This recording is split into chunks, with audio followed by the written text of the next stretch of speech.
And, I think how important and necessary it is to be in struggle, to go on strike, to occupy, all these things is important, but that also how part of a main feature of this whole discussion has been how we need an actual political representation and how we can achieve that.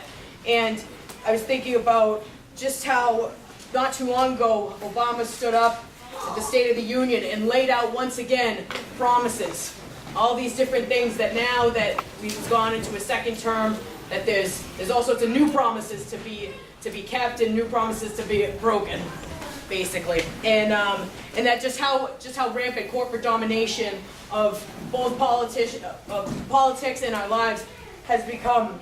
And even the most recent atrocity that's happened has been with Monsanto and a complete selling out of even just the basic needs of food into a corporation like Monsanto.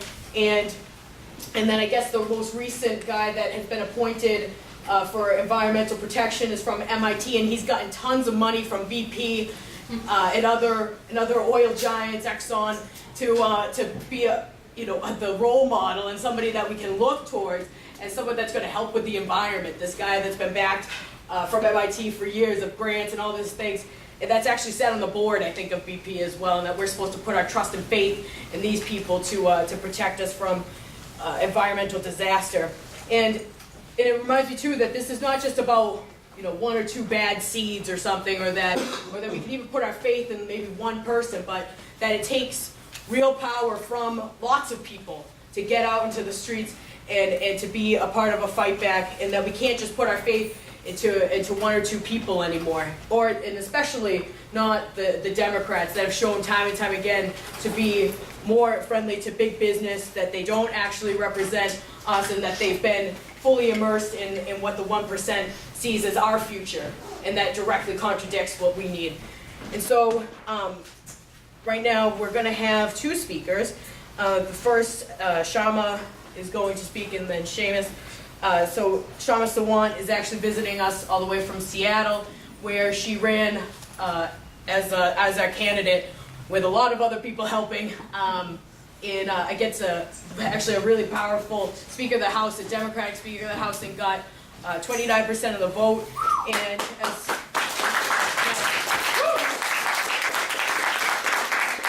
an exclamation point on that, that it was an openly socialist campaign, and then an openly socialist ticket that actually flies in the face of saying that you can't talk about socialism, that you can't say those words because people won't get it or they won't like it. And that it was our program and what we did, that we, our open politics and being honest about what we saw for workers' rights that got her those votes. And then secondly, Seamus Whelan, who's running here in Boston for City Council coming up. He's been a part of the National Nurses Union and has been an activist for Socialist Alternative for a really long time. And we'll be talking about his campaign here and also the way that we see a fight back being built here in Boston as well. So I won't take any more time for what I need to say, but I'll just hand it over to Kshama.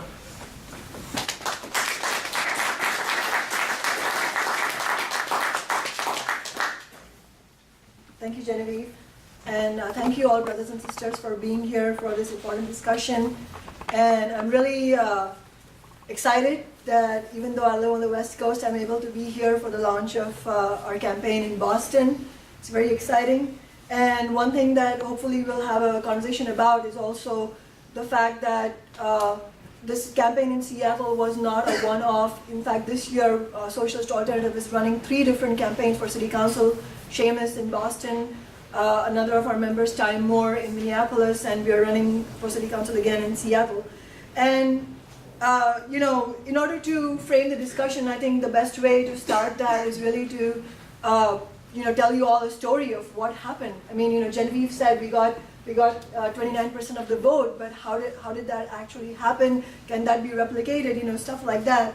And the starting point of our campaign. I mean, we are socialists, we are activists, and as activists yourself, you might also think like I did when we first started talking about this, is that election campaigns in a system that is completely and utterly rigged by the ruling class, even getting on the ballot is such an uphill task, is not the most favorable terrain for activists. I mean, you might say, as several Occupy activists said to us, we should be building on the streets. How are you running an election campaign? But the fact that we ran this campaign and the fact that it was such a stellar success is testament to the fact that we as activists, as socialists, as Marxists, need to use effective tactics and strategies at every moment. It should be a constant re-evaluation. And our campaign in Seattle, in many ways, came out of our work in Occupy Seattle. We were very integral to Occupy Seattle. I personally was very involved, to the point that I was there every single day for every single General Assembly, just standing there. And Seattle, it rains a lot, so I have lots of fond memories of standing there in the freezing rain, and participating in exciting political discussions. But come 2012, and suddenly there was a lull in political conversations. Why? Because most progressives were saying, well, look, we're facing the prospect of having someone like Romney come into office. Let's just not rock the boat and let's just get Obama elected and then we'll talk. And this is what we are confronted every 4 years. Every 4 years, we're told that let's not rock the boat this year because we have this big bad Republican who's waiting to grab the reins of power, and we have to prevent that. And as socialists, of course, we completely agree with that. Romney, this guy, Mr. 1%, who speaks like he's on another planet, has no relationship to the concerns of real people. Of course, him coming into office is going to be a complete backslide. But I think progressives understand that. That is not our challenge. Understanding that the right wing is not going to fight for our interests is something that we get that. The problem lies in supporting the Democrats. And year after year after year, environmental activists, young people, Latinos, black people, the labor movement, the labor leadership pours hundreds of millions of dollars into Democratic campaigns, puts in hundreds of thousands of foot soldiers on the street, get out the vote. And what do we get at the end of the day? What did Obama announce last week? He's going to cut Social Security. And as an economist, I can tell you this whole change CPI thing that he's talking about is, to be honest with you, total BS.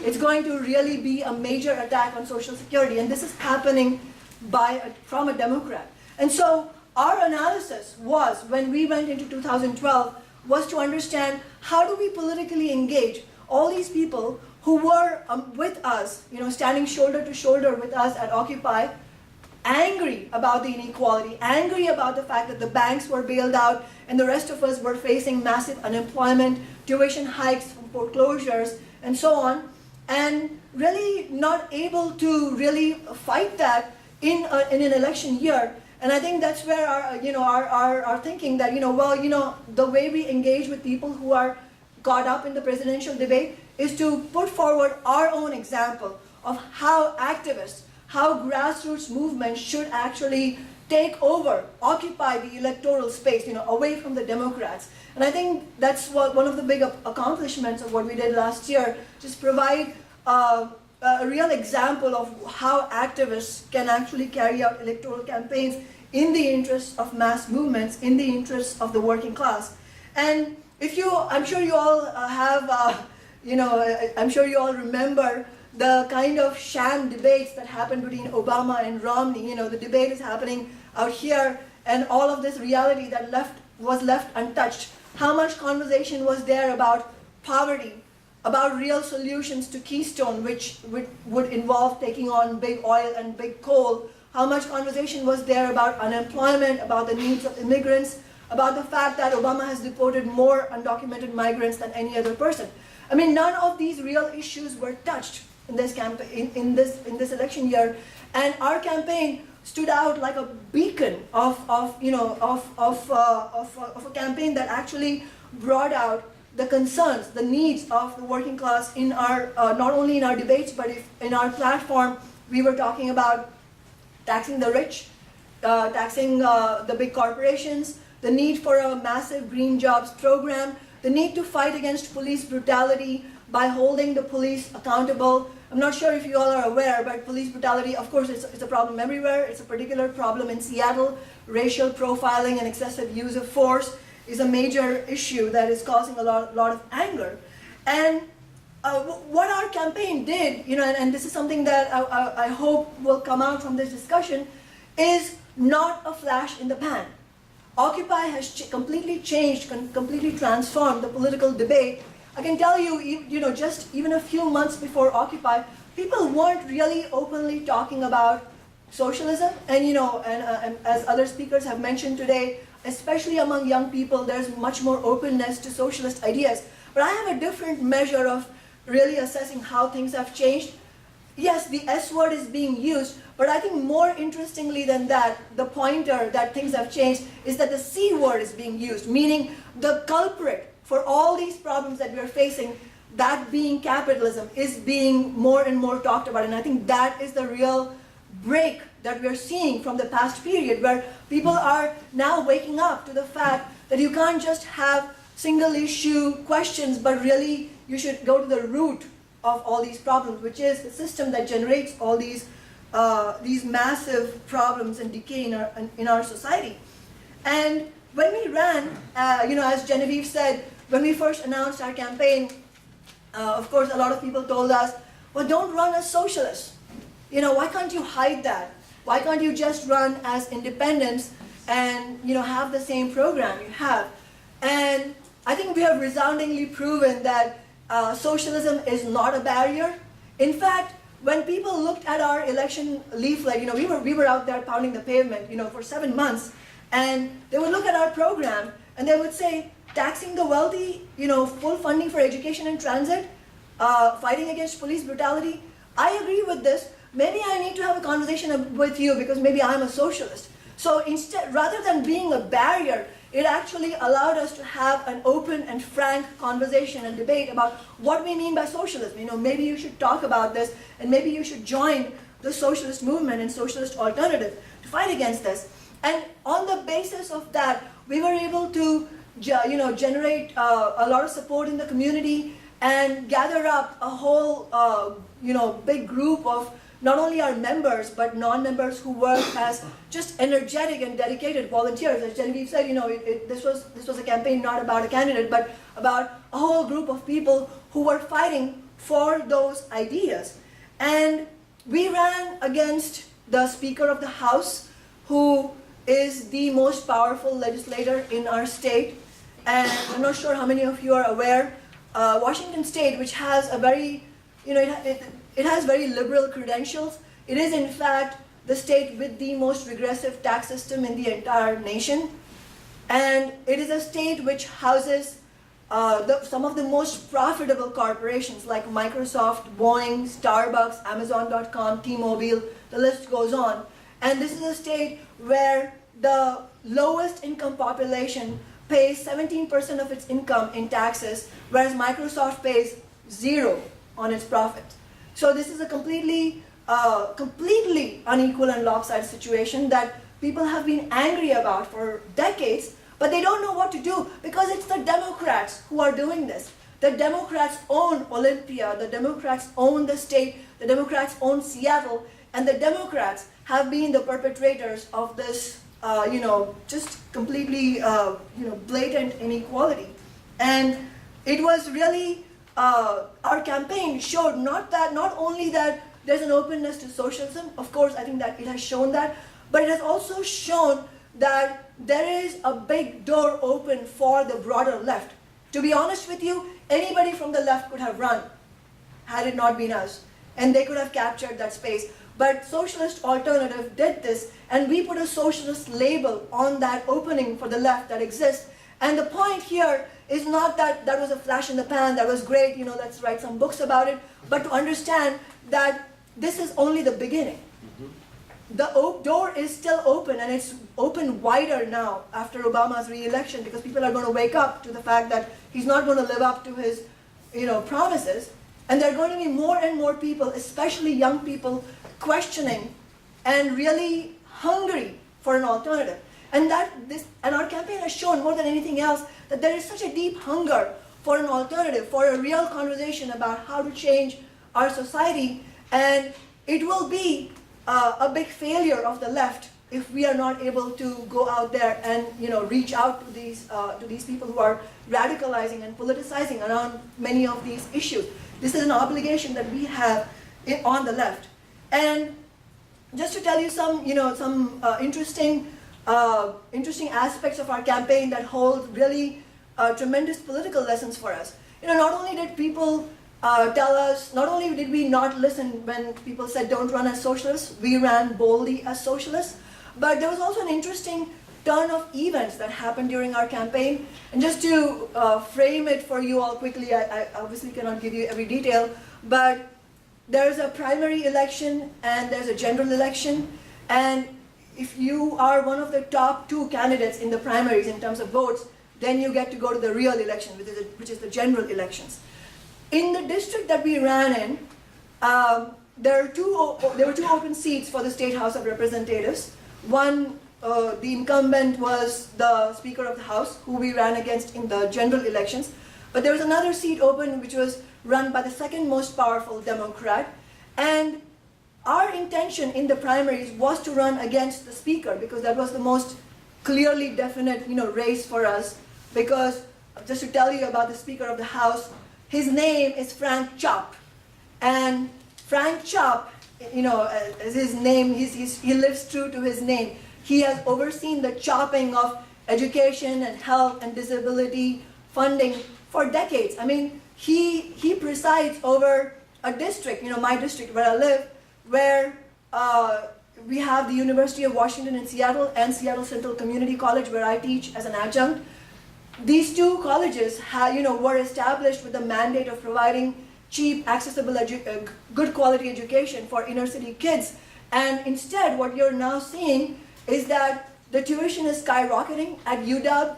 The tuition is now going to double. By next year, it will have doubled, a 100% increase. And Frank Chopp is, he's not single-handedly responsible for it, but he is the king who has overseen all this. He holds the purse strings of the state, and he has basically mandated these cuts to go through. And so for us, that was the most favorable race to run in. But then when we were about to file for the primaries, we found out that another seemingly left candidate was going to be running independent of the Democrats, no party affiliation, against Frank Chopp. And we don't want to be sectarian. We want all forces from the left who are ready to break from the Democrats and actually put forward an alternative to the 2-party system. We want to support those alternatives, those initiatives. And so we approached him and asked him, would you like to run as a slate with us? I mean, how much more powerful it would be if we ran as a unified slate in both seats. Those offers were declined. So we didn't have a choice but to move to the other race, which was, not that favorable for us, but we did that in the interest of not being sectarian in the primaries. But as it so turned out, there was so much echo for our campaign in the community that the most widely read weekly newspaper, The Stranger, ended up endorsing us not for the race that we were running in the primaries, but as a write-in against Chopp. And so when the primary results were announced, we officially made it through to the general elections in both races. But ironically,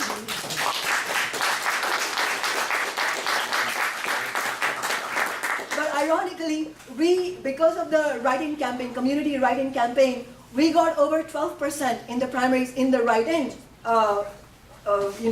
race, and we got 9% where we were actually on the ballot. And I want to take a second to point out how remarkable this is, what this indicates. I mean, you all have read my name on the flyer. It's not the easiest name in the world. Certainly not in the US. Yet, over 3,500 people wrote this name correctly, not because the name means anything, but the fact that the name that indicated the ideas that they were hungry for someone to fight for. And I think that's a very big lesson we should draw from this. And so anyway, moving on, the law allowed us to switch. The law allows you to choose either race, whatever you want, within 3 days of the primary election declaration. And so, of course, we decided to move to the race against Chopp because that was the most clearly decisive race.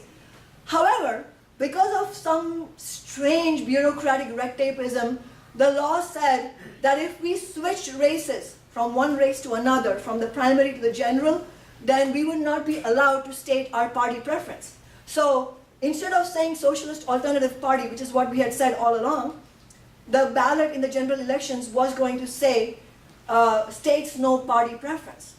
That was completely unacceptable to us. We said that's completely false. We've always declared our party affiliation. The voters and the prospective voters know who we are, who is benefiting from not allowing us to state that we're socialists. And we appealed to the King County Elections Commission, and we appealed to the Secretary of State of Washington to, say that, let's just overlook this and let them state their party preference. Deaf ears. But did we accept that? No. We went to court. So not only did we state ourselves as socialists, we went to court for the right to call ourselves socialists on the ballot, and we won that case. And it was a historic ruling where the judge said that, I can't believe that this is happening. Obviously this is a clear-cut case where they need to state their party preference. And I want you all to get a sense of this. A small socialist organization was able to defeat the Washington State Secretary of State and the King County Elections Commission in court. This can happen. Victories can be won. They're not always going to be won, but they can be won if we are actually determined, if we have a groundswell of support, if we have people who are dedicated enough to do it. And I think that just shows a taste of things to come. And all along we said that how wonderful it would be if it wasn't just our campaign that was running independent of the Democrats and really sharply clarifying a program in favor of the working class. Imagine if 200 different campaigns like this had run last year.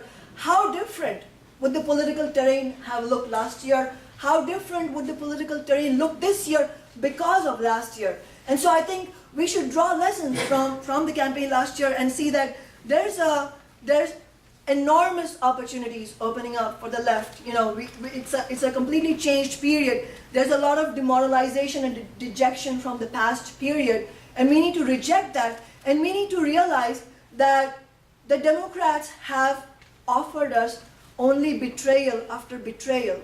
And there is no question that we need mass movements. We need super mass movements out on the streets.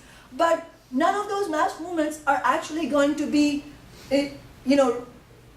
really in any sense victorious in making material changes, material gains for the working class, unless we also challenge the system politically. We need a political alternative for ourselves. And so our message here is not that Socialist Alternative should be running all campaigns, but that the left needs to wake up, break from the Democrats, and run campaigns that are very clearly against the Democrats and Republicans and against the corporate agenda. And to that end, even in Seattle, we invited other left groups to join us on a slate. It didn't work out this year, but the offer is still open, and we're this speaking tour that this meeting is part of, has carried on that message. And I want to end on a few points here. One is, we're always, everywhere we go, we are asked this question, how do we mobilize larger forces? How do we actually make this party for the working class happen? How do we make mass movements happen? And the reality is that a few, 50, 60 odd people in the room cannot artificially generate movements or parties. We cannot just go and say, hey, we need a third party, and we can't expect that to happen overnight. But it's important to put this call out to raise people's sights towards what can actually be possible. That's important. So that when movements do break out, as they are starting to break out now all around us, people will not only be fighting for that one reform that they are fighting for, but will understand that this fight that we are having is part of a larger struggle. And not only a larger struggle, but an international struggle. And let's put ourselves on the map. We want the working class to put itself on the map, and because we know it can do it. And a big message, of course, goes out to the labor movement. Our campaign got endorsements from a CWA, local, Communication Workers of America. We also got the endorsement from the Amalgamated Transit Union, which is the largest public sector union. They endorsed us in the primaries. And So these are all indications that things are changing. And I wanted to also point out that our campaign in Minneapolis is a really great example of how activists can run politically powerful campaigns that will actually speak to the needs of ordinary people. Our candidate, Ty Moore, is a long-time activist in the Occupy Homes campaign, long-time meaning from the day it started, and they're running in a district where they have just established a foreclosure and eviction-free zone. I mean, this campaign is not just a campaign where the candidate is trying to make their personal political career, but it is rooted in the movements of the community. Ty Moore was recently arrested defending the rights of foreclosure fighters. These are the kind of fighters we need. We need fighters for the working class as candidates. And the only way we can hold politics accountable to the working class is by putting ourselves forward like our candidates have. And I want to end by saying that our task here in Boston is to rally around Socialist Alternative's campaign. Seamus himself is a fantastic example of what a working class fighter looks like. Brian, or I think somebody mentioned earlier in the day how the National Nurses Union in their recent convention passed a resolution, a landmark historic resolution that said that the union would endorse candidates that are independent of the Democrats and Republicans, and that will fight for working class interests. Who do you think put that resolution forward? It was Seamus. These are the kind of people we need as candidates, and I appeal to you very urgently to please get involved in the campaign. Please give it your all, because that is the only way we are going to win victories, if we all dedicate ourselves to this. And not only that, please also join Socialist Alternative. Find out if this is an activist organization that fits your interests and your political leanings. And I invite you to talk more with us.